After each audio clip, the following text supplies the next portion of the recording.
So hi guys, this is the simplest way of um, installing or teaching you how to acquire Bitcoin using Coins Pro. So mo ni siya, first and foremost, you have to download the coins.ph nga app. Mo siyang i-download sa Google Play Store, iOS, tanan na siya. Pwede siya nimo ma-download.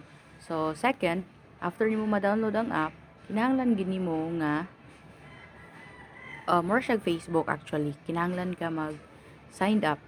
So pag mag signed up ka, dapat legit, dapat accurate tanan sa nga information nga imong ibutang sa imong ID, kaya dapat ang ID pod mag-match pod. So before pwede ra man pod og dili pa ta mag-upgrade into higher limits and verification sa coins, no. So karon lang sa ato sa ni siyang ipakita on sa ano to pag acquire og Bitcoin through coins.ph. So next, after mag-download, maka-sign up, um, mag-cash in ta guys. So mag-cash in ta, click na to ni kana. So pag mag-cash in ta guys, daghan kitang pwedeng pilian via online transfers pud siya, like over the counter, like Palawan, Mluwilier, Union Bank, through InstaPay, Western Metrobank. Since ako kay na I am living in a town man, no, diyon. Syempre wala man tayong mga lamion nga mga kuan diri mga bangko like Union Bank and Metrobank. Atong choices lang gyud is Palawan, Mluwilier, and Western. And since Western Union is like wala po diri sa amoa, kay town raman in town ni, di man ni syudad. Walay Western, so Palawan and Mluwilier. Nakatry ko sa unang cash in sa Mluwilier pero dugay siya naabot. So, ni cash in ko og kuan Palawan, gitry na kong Palawan, and then pak right after na process sa teller, nasulod dayon ang 300 pesos nga cash nga akong gi-cash in sa ako ang coins. So dali ra kay siya. So after considering guys nga natay 300 diha, ano, natay 300 pesos diha. So karon, all you have to do is click the BTC kaning tapad sa PHP, no, kani siya pa diha. So karon ato siyang makita. Actually guys, naka-income na unta kog daghan sa akong 300 pesos kay sa taman nga hilig ma ko Mobile Legends. So pwede pud ko diri ko gapalit og load kanunay. So pagpalit na og load, nakuhaan until such time nga mo na lang ni nabilin 232 pesos na lang siya. So actually ganina ang buntag, dili ni siya 232, it's 283 pesos. So karon makita nato guys, no, ang risk nga makita ang risk nga atong i-enter. So ang Bitcoin man good is volatile. So gas taas, gaubos siya every hour, every minute. So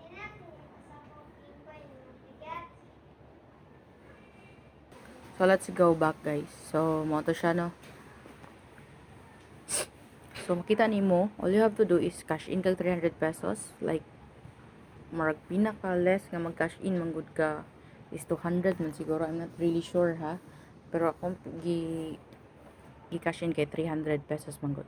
So karon from 232 nakita na to 233 siya, yung tubo siya. So for those people nga ganahan mag-acquire og Bitcoin, you have to check the prices. Click nimo tong check the prices. Oh, 1 Bitcoin, kita mo sa ibabaw, as of January 11, 2021 to 2 p.m., 1 Bitcoin, tanawa, hinay kayong connection. 1 Bitcoin is equivalent to 1,600,000 pesos. So, inaana ka dako, inaana ka mahal ang Bitcoin, guys. Mo nang daghan kayo ang ga-invest. Nya, the more ka ga-invest, the more nga, muda ko, ang imuang investment. Mas dali o balik ang imong investment, mas dali ang rolling sa imong investment kung mas dako ka gina-invest. So imagine, no, from March 2020 ang isa ka Bitcoin is 321,000. So 321,000. So karon diri ta sa January.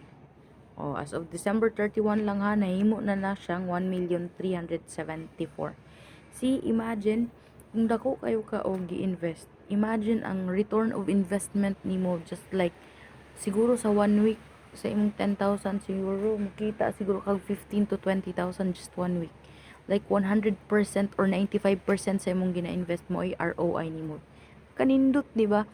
Galingkod na ka, gahulat na lang ka, gapasiting pretty na lang ka and everything. Yung gatubo imong kwarta. But just like I said, nga volatile ni siya, no? Ang Bitcoin kay volatile. Ga up and down na siya every minute or every hour. So dapat risk taker jud ka. Kung ganahan kag dako nga investment, I mean kita dako kag i-invest. Pero kung mahadlok ka nga sa imong kadako sa imong gi-invest is kuan, dako pud ang kaltas sa imo ayaw na lang. So you have to remember gyud nga kuan dapat risk taker ka. Pero kung ako dagan ko kwarta, I would go for 10,000 investment or 20 or more. Kay ang secret man gud na guys, kung mutubo na gali inyong kwarta, like sa imong 10,000 na imo 15, imo na din kwaon tong 5,000 nimo. So i-sell nimo, you have to click the sell. Sell ka. O kita ita convert all. O i-convert nimo, so makuha nimo ning 231 nimo. Or imagine makuha nimo ang 5,000 sa imo ang 10,000 nga gi-invest. So di na kalugi, nanay half adto sa imo ang nanay 50% sa 100% nimo nga investment. Diba? So di na siya sakit. Muna siya nga mupalit kag Bitcoin in a lower price. Sell it higher. Mo na siya pinaka-nindot nga technique.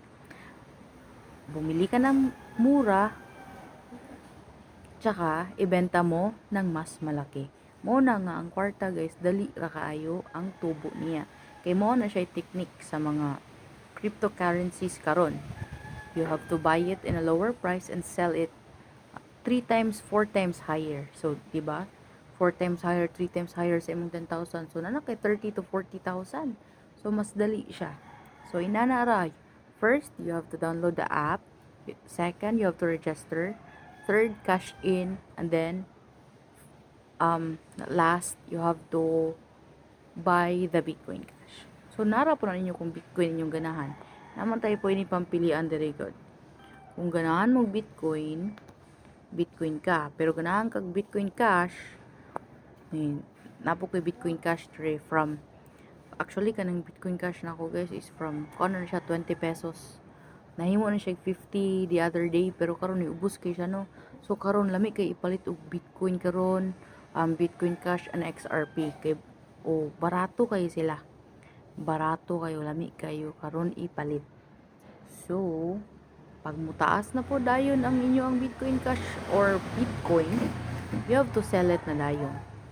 Kani kung milapas na ni og 350 like that, ako na dayon siyang i-sell. So pero ako risk taker man ko, it's either mahurot ni akong 300 ani or mukalit na lang siya boom nga tag 20% sa akong investment, then not bad. So nara gina ninyo guys, kung risk taker mo, pwede dako kayo nga investment inyo ang i-invest. Like 10,000 or 15,000. Kana lang. Then, of course, you have to check your Bitcoin every hour or every time. Ayaw kalimot. So, mawala na siya guys. The simplest ways to enroll in cryptocurrency siguro, no? Inana siya. Mawala siya. Best way lang po na ako, no? Kana lang. Kay na-prove naman sa nako nga mukita jud ka. Although sa ako investment is 300, sa akong 300 nakita nako in just 2 weeks naka 550 ko. So not bad. 2 weeks na siyang gataas. Na sa ipod maubos din taas na pud kayo. Actually this past few days, this 3 days ka weekend from January 9-10 yung taas kang Bitcoin. Actually din siya 232. Nag 283 ni siya. So dali ra kayo ang kwarta. You just have to watch the disadvantage and advantage of the Bitcoin. Imo ginang studyhan. Dapat di lang puta pataka og invest no. Mas maayo ko na atay platform nga pilan or groups of people nga traders nga maayo mang trade, no. if they have time, they will give you and they will teach you some of their knowledge kay para ma-apply sa nimo sa imong pag-trade. So that's it, you guys. I hope nasabtan nato no, ug na manggiwa nasabtan, you can comment down below and please like and share. Thank you.